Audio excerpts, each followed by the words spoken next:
Hey guys, it's Ash. I want to apologize for not uploading the video sooner. I have been on vacation. I don't really have any excuses as to why I'm not able to. So I'm going to get better.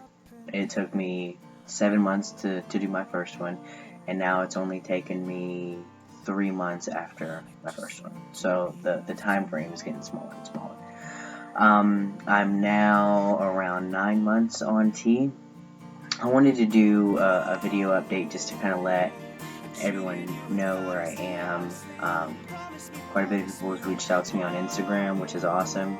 I appreciate everyone following me and asking questions, because that's, it's the whole reason that I do this, is to kind of shed some light on some things that I had questions about or didn't have the full answer to.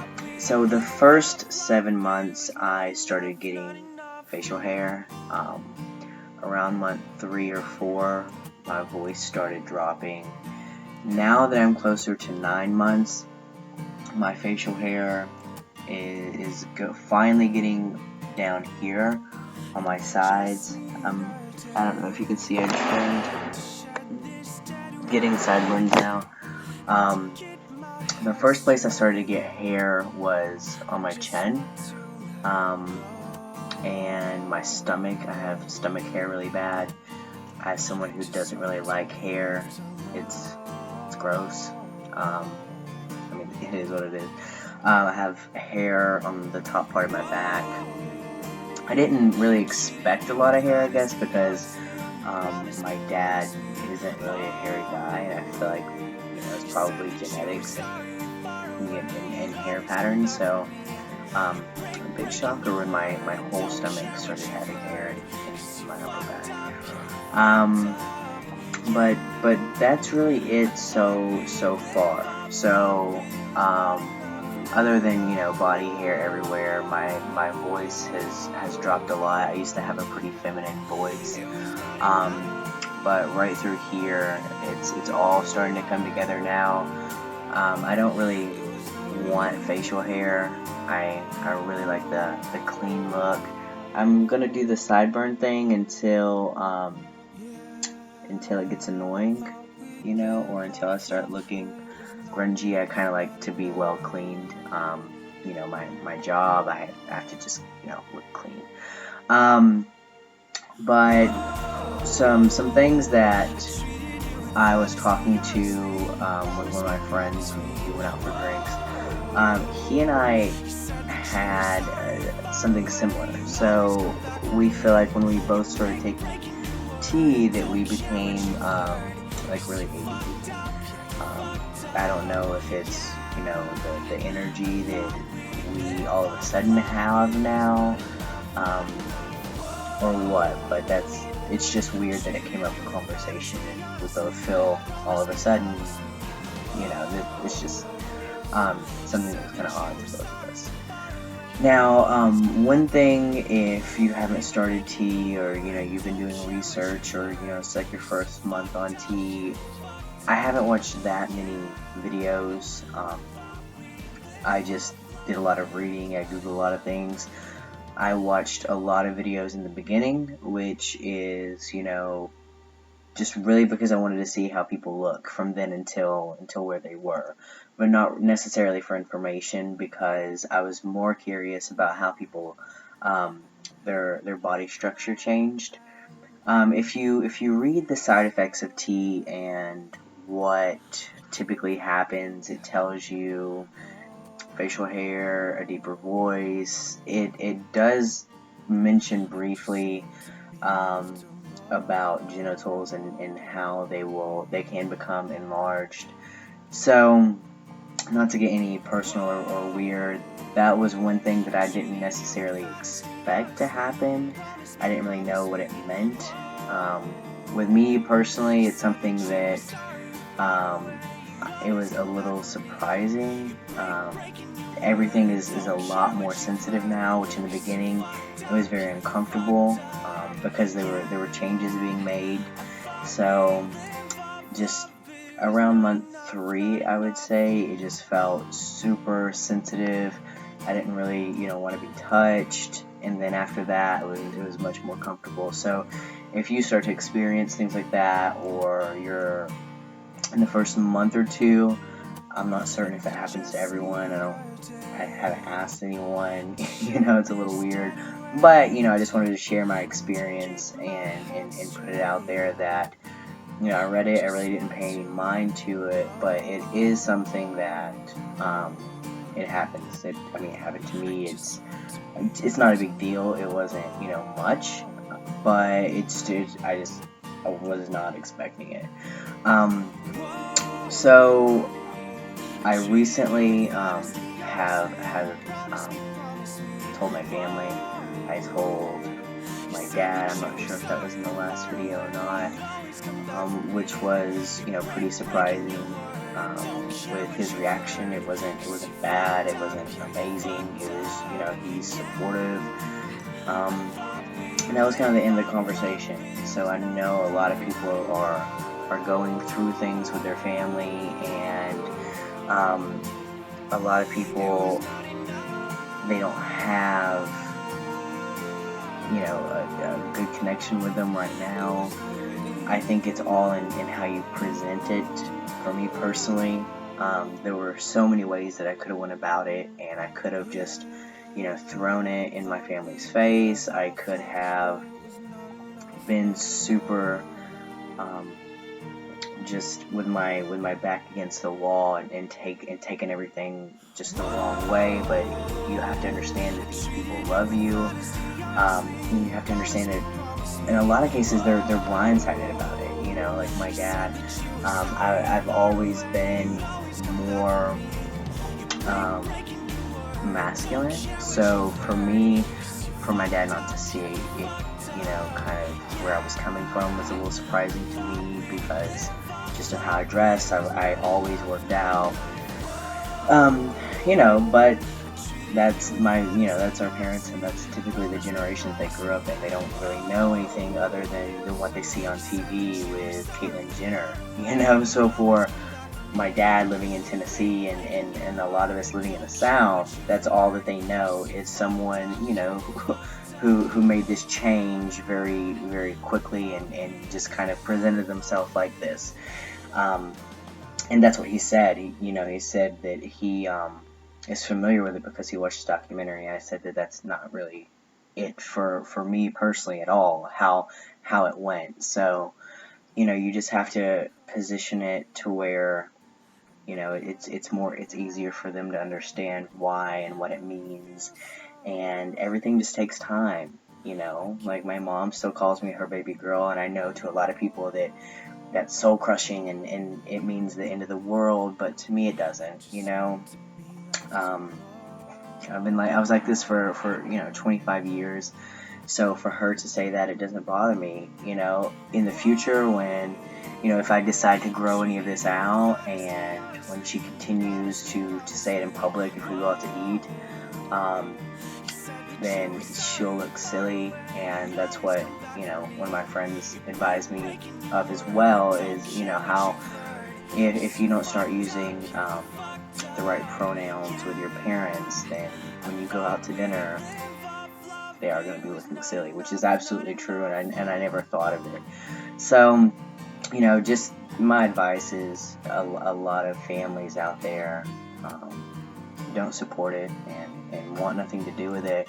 But if you have a good relationship with your family, then you need to understand that regardless, they're going to love you, and it's all about how you approach the situation, and just not being super sensitive and emotional about it, and kind of hearing their side and just letting them ease into it, because it's really a shock to them. It's like having to come out a second time, but more because you're changing your appearance. So that's really what's really been going on with me. My fiance and I are still really good. She makes jokes about my body hair all the time. Again, when we first met, she had never been with a girl, so she kind of really liked how emotional I was, my soft skin, my soft face.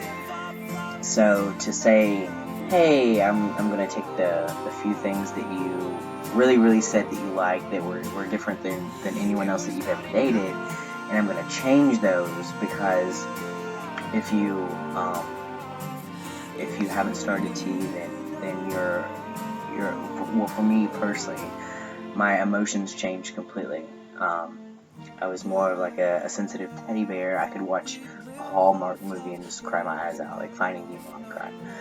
But now it's almost impossible, you know, and not because I choose to. It's just I feel like emotionally things are more serious, and I'm not so just emotional. I don't know how else to explain it. Like I don't cry anymore, ever. I could watch the sad movie and I might shed a tear, but probably not. So to take those things that someone really enjoyed, and it was nice and refreshing to find someone and you really like these characteristics about them, to now change. I feel I really lucked out with her, because she's really adapting really well, and she's. I got my first FTM magazine the other day, and she was sitting on the couch reading it and like highlighting things that she thought were really cool, which meant everything in the world to me. So I feel like I'm kind of lucky. I know a lot of people who their relationships ended because of the transition, and who you know, they just feel like they can't get a leg up in the situation. So for people who are going through that, you know, my heart goes out to you. If they wouldn't stay with you with the life change that you made, then they're obviously not the right person for you. So I don't know where I'm going with this. I just kind of wanted to do an update and kind of just share what I've been going through, which is not too much when I work 16-hour days. But my job, a lot of people at my job, I haven't announced it. I mean, I've told a lot of my coworkers about it because I'm really close with everyone. But I feel like because I've been there for 5 years and everyone's seen the change, and some days I don't feel like shaving everything. A lot of people are asking me what I like to go by and what pronouns there are, which is awesome. Someone who hired me, which was the vice president of the company, you know, came to me and congratulated me on my transition, and I guess he's a part of the community. He's a gay guy, so he's familiar with the terms. So he just came and said, hey, I can see some changes in you. I just want to say congratulations. If this is exactly what makes you happy, then I'm so happy for you, and I commend you on just being who you want to be. So for the people who are thinking about it, do as much research as you can, do everything the right way, see your endocrinologist every 3 months. That's how many mine asked me to see him, since I'm still within my first year. Don't waste time trying to, buy tea from people, trying to do things the wrong way. You only have one body. What you're doing now is to feel comfortable in your body. If you don't have insurance, then just work hard and save your money. But there's no point in risking your health. I understand the dysphoria. I understand, just wanting it so bad because I did. And my insurance doesn't cover it, and it's super expensive, and I have to drive 2.5 hours out of town every 3 months to see my doctor. I have to pay for everything myself, and I completely understand how frustrating it is, but do it the right way. You don't know everyone's intentions, and you don't know what is in there unless you buy it from a pharmacy yourself. So for my people who are already on tea and who are seeing the changes, congratulations. I know that this is a huge step, and I know that this is something that I've personally been excited with. Every Tea Thursday, which is the day I do it, it's every week, every shot's exciting. What changes am I going to see? know, after kind of getting through the hulking out stage, which was about the first 4 months for me, now I'm happy and I'm excited, and for, you know, the first time I just feel like this is me, this is who I am, I'm happy, you know, and that's all that matters. You know, I don't want to, you know, hurt my family. I don't want to have my fiance mad at me. So I'm doing what I want to do in my life, and I'm being respectful of those who are in my life as well, as how I position things, and you know, the sensitivity of what I'm saying to them and their reaction. So you know, that's it. That's what I recommend. I appreciate everyone who's looked at my videos. Like I said, I appreciate everyone who is reached out to me on Instagram. There's so many people out there doing videos every month, every week, every couple of days, and there's so much education for people who are going through it. Me personally, I just want to give back in any way that I can. If you have questions, feel free to reach out to me. It's cash, CASH _ Farrow, FARROW. That's my Instagram. You're more than welcome to ask me questions here on my Gmail. And I will try to do another video within a month. I'm getting better, so I'll try to upload another one. But feel free to reach out to me, ask me any questions. If you live in the South, I live in Ooltewah, Tennessee. I'm always in Atlanta. Feel free to hit me up. We always travel. But until then, yeah, just ask me if you have any questions. See you guys.